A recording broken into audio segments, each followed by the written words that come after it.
옛사람의 죽음에 대한 십자가의 도. 고린도전서 15장 45절을 보면 마지막 아담이라는 말이 나오는데, 이 단어가 성도들이 옛사람의 죽음에 대한 신앙 고백을 담대하게 할 수 있는 핵심적인 열쇠입니다. 여기에서 마지막 아담은 바로 예수님이시지요. 그러면 이 단어를 통해 예수님께서 십자가에 못 박혀 죽으셨다는 사실과 우리의 옛사람이 죽었다는 사실이 어떤 관계가 있는지 살펴보도록 하겠습니다. 이 진리를 정확하게 이해하려면 예수 그리스도에 대한 폭넓은 인식이 필요합니다. 다시 말해서 속죄제물과 대제사장이 되신 예수님에 대해서뿐만 아니라 마지막 아담이 되신 예수님에 대하여 정확한 인식이 있어야 된다는 것이지요. 우리는 여기서 마지막 아담에 대한 진리를 폭넓게 이해하기 위하여 창조론을 참조하면서 연구해 보도록 하겠습니다. 하나님께서는 우주 만물을 창조하신 후에 아담과 하와를 만드시어 에덴 낙원에서 행복하게 살도록 하셨습니다. 원래 모든 만물과 우주는 하나님께서 보시기에 매우 아름답게 창조되었습니다. 그런데 아담은 선악과를 따먹음으로써 하나님의 뜻을 거역한 결과로 에덴 낙원에서 추방을 당하고 저주를 받게 되었지요. 그러자 인간의 육체는 하나님의 저주를 받아 죽을 수밖에 없게 되었고, 심령 속에는 마귀적인 성질이 들어오게 되었습니다. 그때부터 마귀는 저주받은 인간의 심령과 육체를 통해 활동하면서 인간으로 하여금 하나님을 대적하고 범죄하게 함으로써 지옥 백성이 되게 하려고 온갖 노력을 다하고 있는 것입니다. 여기서 우리는 하나님께서 만드신 모든 피조물을 크게 4종류로 분류해서 살펴보도록 하겠습니다. 하나는 해와 달과 별과 천체 모두가 있는 우주를 가리켜 말하며, 또 한 가지는 흙이나 광물, 동물, 식물 같은 것을 종합하여 말하는 만물이며, 나머지는 사람의 육체와 사람마다 가지고 있는 성격이라 할 수 있습니다. 그런데 중요한 사실은 하나님께서 성경을 통하여 가르쳐 주시기를 이 모든 피조물들이 아담 안에서 창조되었다고 하신 것입니다. 아담 한 사람에게 모든 피조물을 완전히 부속시켰다는 것이지요. 그러므로 아담은 한 개인의 이름이 될 뿐만 아니라 우주와 만물, 그리고 사람의 육체와 성격, 즉 모든 피조물들을 포괄적으로 담은 이름이지요. 다시 말해서 하나님께서는 아담을 한 개인으로만 보시지 않고 모든 피조물을 포함한 포괄적이고 대표적인 이름으로 보신다는 것입니다. 그래서 첫째 아담이라고 하셨지요.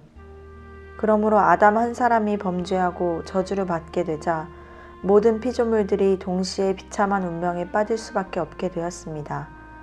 다시 말해서 창조된 우주 만물 모두가 다 무가치하고 소용없고 죽을 수밖에 없는 불행한 존재가 된 것이지요. 그런데 하나님께서는 이 아담 안에서 창조된 모든 피조물을 예수님 안에 포함시켰기 때문에 마지막 아담이라고 하신 것입니다. 여기서 우리는 매우 중요시해야 될 문제가 있는데, 그것은 사람들이 먼저 예수님을 마지막 아담이라고 부른 것이 아니고 하나님께서 일방적으로 예수님을 마지막 아담이라고 정하셨다는 것입니다. 어떤 사람들은 예수님을 둘째 아담이라고 부르기도 하는데 그 표현은 맞지 않는 것입니다. 둘째 사람이라는 말은 성경에 기록되어 있지만 둘째 아담이라는 단어는 찾아볼 수 없습니다. 마지막 아담이라는 예수님의 이름은 하나님께서 일방적으로 첫째 아담 안에서 저주받은 모든 피조물들을 예수님 안에 담으셨기 때문입니다. 그리고 저주받은 모든 피조물을 담으신 마지막 아담, 즉 예수님께서는 33년 동안 사시다가 그 몸이 십자가에 못 박혀 죽으셨습니다. 그때 예수님 안에 담겨진 모든 피조물들이 예수님과 함께 죽었다는 사실을 성경은 가르쳐주고 있는 것입니다. 이것이 바로 하나님께서 예수님을 통하여 예비해 놓으신 엄청난 축복이며 선물이라는 것입니다. 그러므로 우리는 마지막 아담 되신 예수 그리스도 안에서 우리의 옛사람을 발견할 수 있어야 합니다. 우리의 옛사람, 즉 혈기를 내고 욕을 잘하고 교만하고 음란하고 거짓말하고 아집적이고 안목의 정욕과 이생의 자랑으로 뭉쳐진 자신이 모두 마지막 아담 안에 있다는 것입니다. 현실 가운데 자신의 생활을 자세히 성찰해보면 여전히 죄를 범하기 쉬운 기회가 생길 때마다 악심이나 악행이 나타나는 것을 알 수 있는데, 이와 같이 악한 생활을 하도록 하는 옛사람, 즉 자기 자신이 예수님께서 십자가에 못 박혀 죽으셨기 때문에 죽었다는 것입니다. 따라서 성도들은 마지막 아담을 통해서 예수님과 함께 옛사람이 죽었다는 사실을 알고 무조건 믿으면 된다는 것입니다. 물론 성도들이 억지로 믿어야 된다는 것은 아닙니다. 하나님께서 성령의 감동으로 자연스럽게 믿을 수 있도록 해주시는 것이지요. 그렇기 때문에 사도 바울께서는 우리가 알거니와 라고 하신 것입니다. 그러므로 성도들은 십자가의 도를 정확히 깨달은 다음에 세례를 받아야 합니다. 이와 같이 그리스도 안에서 옛사람이 죽었다는 사실을 확실히 알게 되었기 때문에 세례를 요청하는 것입니다. 그런데 대부분의 기독교인들이 이러한 사실을 정확히 알고 세례를 받는 분은 드물다는 것을 알 수 있습니다. 지금까지 우리는 십자가를 통하여 옛사람과 모든 피조물을 제거한 사실에 대하여 객관적으로 알게 되었습니다. 다시 말해서 우리의 현실 생활 가운데서는 죽지 않고 여러 가지 죄가 나타나지만 십자가를 바라볼 때 우리의 옛사람이 이미 예수님과 함께 죽었다는 사실을 믿어야 된다는 것입니다. 그러면서 예수님의 십자가의 죽음이 우리의 매일매일의 생활 가운데 주관적인 경험으로 나타나게 하시는 하나님의 은혜에 대해서 정확하게 깨달아야 할 것입니다. 이것이 바로 바울신학과 워치만니 사상의 초점입니다. 워치만니의 경험. 워치만니 성자의 경험을 살펴보면 이러한 원리에 대하여 보다 자세하게 알 수 있습니다. 연단 과정을 통과하게 된 워치만니는 범죄하기 쉬운 기회가 생기면 마음과 행실로 범하는 죄 때문에 큰 고통을 느끼게 되었습니다. 오랜 시간 동안 아무리 노력해도 죄지을 기회가 생길 때마다 혈기나 미움, 질투와 음욕이 생기는 것을 마음속에 절실하게 느끼게 되었습니다. 이와 같이 영적 싸움에서 거듭거듭 실패를 하는 가운데 워치만니는 전적으로 타락한 자신의 실상을 깨닫게 되었습니다.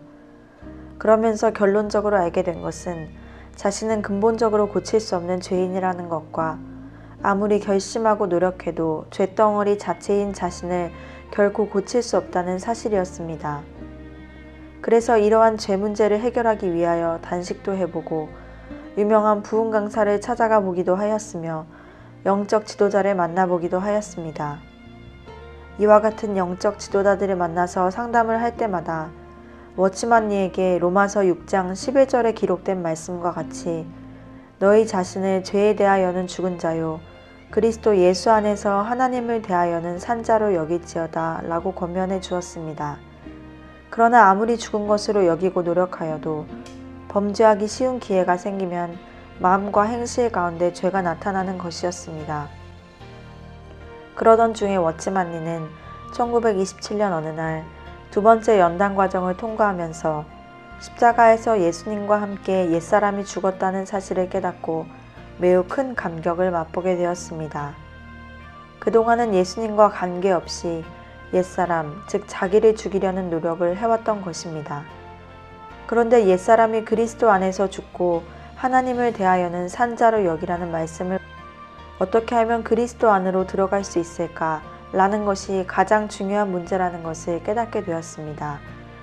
이와 같이 워치만니는 심각하게 고민하던 중에 고린도전서 1장 30절을 보면서 이 문제에 대한 해답을 알게 되었습니다. 이 말씀을 보면 너희는 하나님께로부터 나서 그리스도 예수 안에 있고 예수는 하나님께로서 나와서 우리에게 지혜와 의로움과 거룩함과 구속함이 되셨으니 라고 하셨습니다. 여기서 하나님께로부터 나서 그리스도 예수 안에 있고 라는 것은 하나님께서 창조하신 모든 피조물을 마지막 아담 되신 그리스도 안에 담으셨다는 것을 의미합니다. 워치만니는 예수님 안에 자신이 들어가 있다는 말씀을 보고 십자가의 도를 깨달았던 것입니다. 개인적으로 죽으려고 할 때는 아무리 노력해도 죽어지지 않고 여전히 화를 내고 질투를 하고 음욕을 느꼈기 때문에 절망할 수밖에 없었는데 예수님께서 죽으실 때 함께 죽었다는 사실을 깨닫고 큰 기쁨을 느꼈던 것입니다. 여기에서는 옛사람이 예수님을 떠나서 따로 죽지 않고 그리스도와 함께 죽었다는 것이 중요합니다. 워치만니는 고린도전서 1장 30절에 너희는 하나님께로부터 나서 그리스도 예수 안에 있고 라는 말씀을 볼 때 예수님께서 마지막 아담이시라는 것과 범죄할 수밖에 없는 자신의 성질이 마지막 아담 안에 들어있다는 것을 깨닫게 된 것입니다. 그렇게 죽으려고 애쓰던 자신, 즉 죄성이 뿌리 박힌 옛사람이 십자가에서 예수님과 함께 죽었고 뿐만 아니라 인간과 함께 저주받게 된 우주와 만물, 그리고 우리의 육체까지도 모두 마지막 아담 안에서 죽은 것입니다.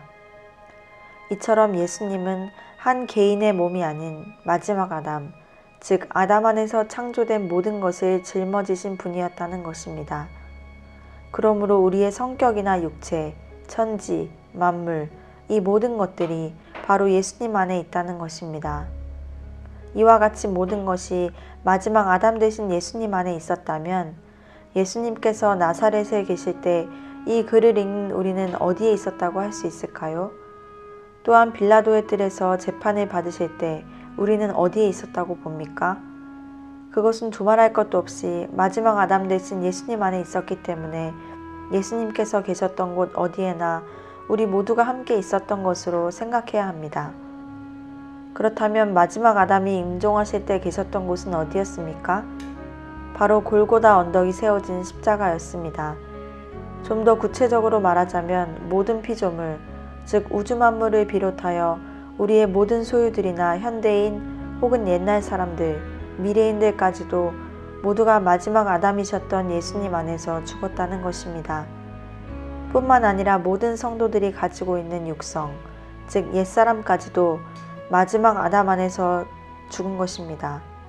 다시 말하자면 매일매일의 생활 가운데서 죄성의 지배를 받아 부끄러운 마음과 행실이 나타날 때마다 탄식하고 슬퍼할 수밖에 없는 우리의 옛사람이 마지막 아담이신 예수님과 함께 십자가에서 죽었다는 것입니다.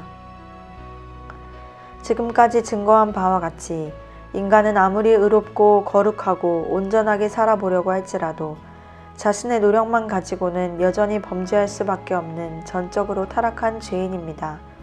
또한 전적으로 부패한 인간의 속성, 즉 죄성과 정욕 덩어리인 옛사람은 죽음으로서만 제거될 수 있는데 이러한 죽음도 인간의 노력으로 되는 것이 아니라 하나님께서 마지막 아담 대신 예수님 안에 확보해 주신 죽음을 공급받음으로써만 되는 것입니다. 다시 말해서 전적 타락한 옛사람의 죽음 자체도 하나님의 은혜로서만 해결할 수 있다는 것을 알게 된 것입니다. 그러나 이러한 죽음으로 모든 것이 끝난다면 기독교는 절망의 종교일 수밖에 없을 것입니다. 다음에는 십자가의 죽음을 통해 옛사람이 죽을 뿐 아니라 예수님의 부활을 통해 의로움과 행복의 세계가 재창조되는 놀라운 축복의 세계를 맛보시게 될 것입니다. 또한 예수님의 죽음과 부활을 통해 예비해 두신 하나님의 큰 은혜와 사랑이 우리의 신앙생활 속에 경험적으로 이루어지게 되는 이치에 대해서도 아시게 될 것입니다.